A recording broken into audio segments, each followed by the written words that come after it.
I stood on the edge of the small stage, a thin wooden platform in a cramped room off Avenida Nossa Senhora. Rain hammered the battered tin roof overhead, leaking in jagged lines that streaked down the peeling walls. The humidity wrapped around my neck and shoulders, sticky and insistent as I stared out at the rows of two bright faces, each one trenching deeper into their frowns as I spoke. My hands shook as I gripped the microphone. No, one of the investors said, his voice slicing through the thick air. He leaned back in his chair, arms crossed over a crisp blue shirt. That's a fantasy, Raphael. You're talking about street food, not Michelin stars. His laugh, dry as dust, rippled through the room. The others joined in, some politely, some raw and direct, like family after too many drinks at a bad wedding. I glanced at my slides, a battered projector showing photos of Salgado carts and battered acrylic menus from Copacabana kiosks. I tried to explain again how I could take the food of the streets, my food, and elevate it, serve it in a space that felt like home, but with white tablecloths and pride. A place where you could walk in off the avenue, sit by the window, and remember the good in what filled your stomach when times were lean. Another investor, a woman with fierce, lined eyes, waved a hand. Why would anyone pay for that? Her Portuguese was local, but her shoes were Parisian. You want to put coxinhas and pastel on plates and charge double? She couldn't see it. None of them could. Ridiculous. Their laughter was the sound of home, unforgiving, relentless, real. Outside, a burst of thunder shuddered the window glass. I looked down at my own slides, my mouth dry, my tongue against teeth, a little click. Last night's chopped green onions still lingered on my fingertips. I could smell them, faint and sharp, the way my mother's kitchen used to smell at dawn. No one in the audience clapped as I gathered my notes and stepped down. Someone up front muttered, "Vai arruma emprego de verdade, Raphael," with a half smirk. That one hurt worse because I recognized the voice, my cousin Leo. I pushed past him head low, the memory of my slides already burning at the edges. My shoes squeaked on the tile. Outside, the rain attacked harder. It plastered my shirt to my back, water running down my neck and into the collar. Every drop cooled the flush on my cheeks, each one strung a little less than the last. I walked home through the emptying market streets, the vendors dragging tarps over their carts, the air thick with garbage and old oil. Nobody offered me a smile.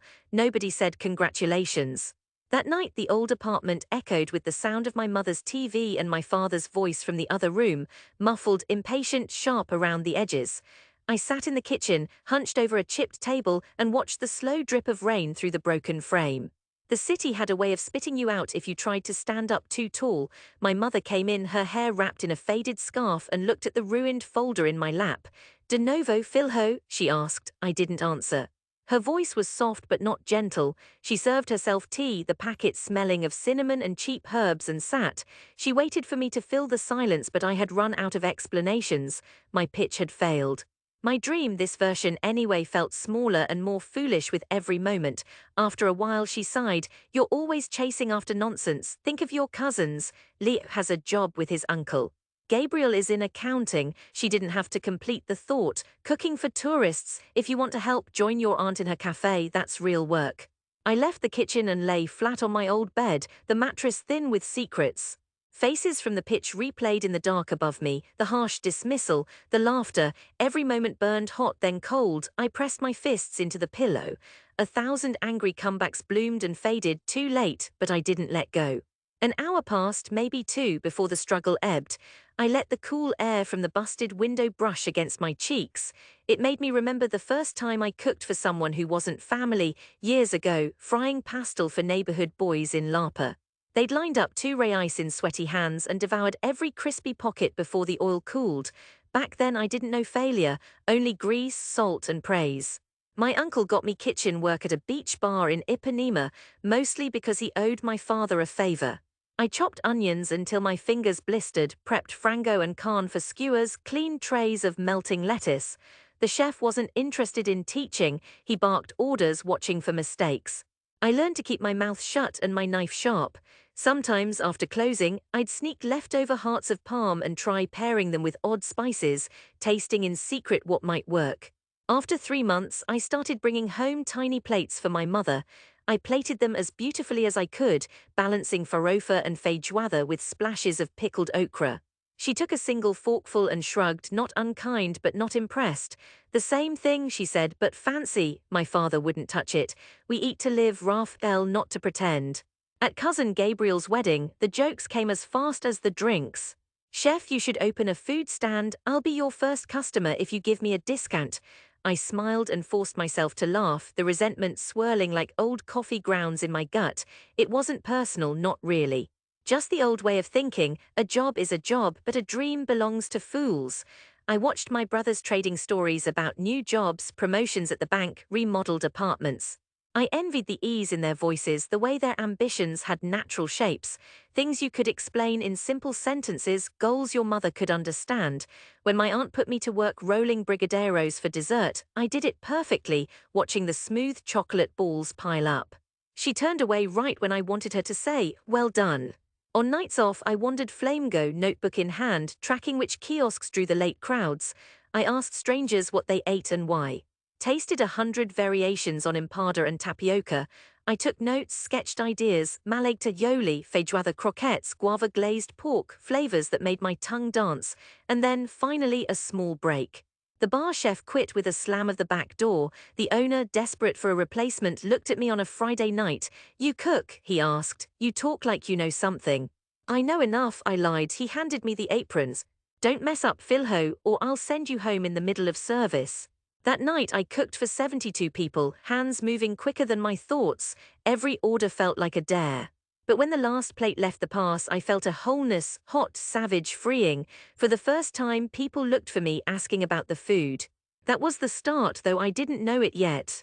I lived half in, half out of that world, burning myself, learning, pushing.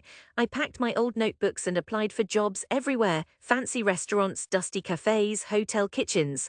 The rejections came fast, but not always meanly. Sometimes all it took was a meal served hot and honest, smile by an overworked manager, a knowing look from another cook. I saved each scrap of praise and let it feed me when things went cold.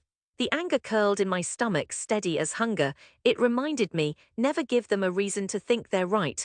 I quit the beach bar the day the owner tried to dock my pay for broken glasses while serving the best reviewed meal the restaurant had had in years.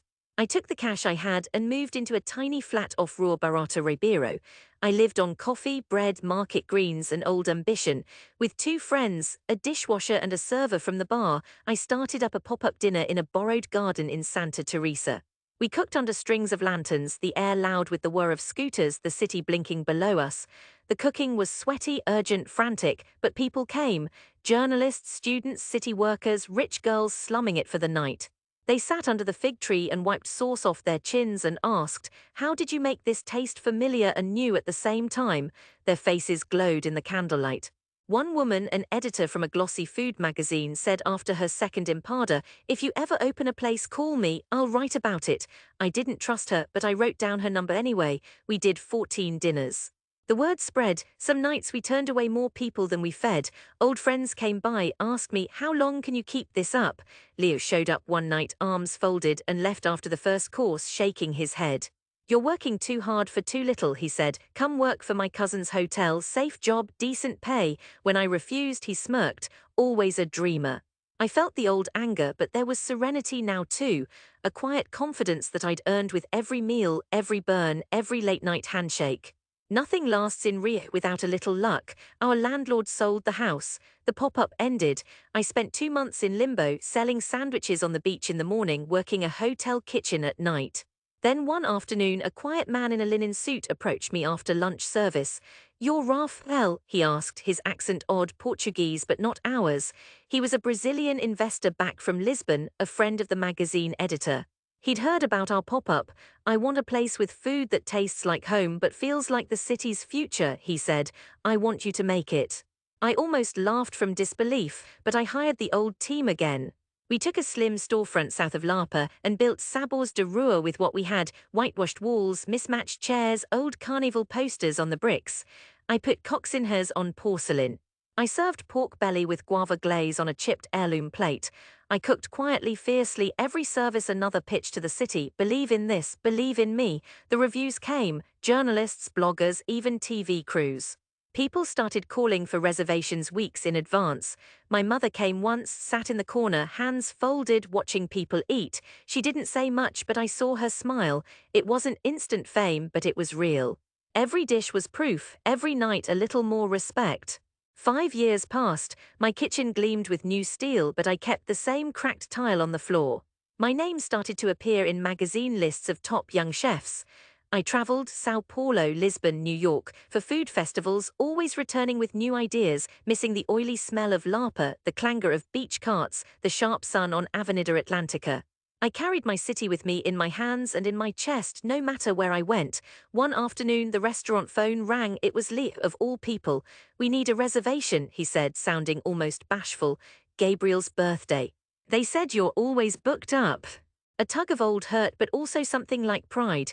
"For you, I'll make space," I said. The night of Gabriel's party, the restaurant was buzzing, the tables full, the windows wide to the sea air, samba playing low in the background.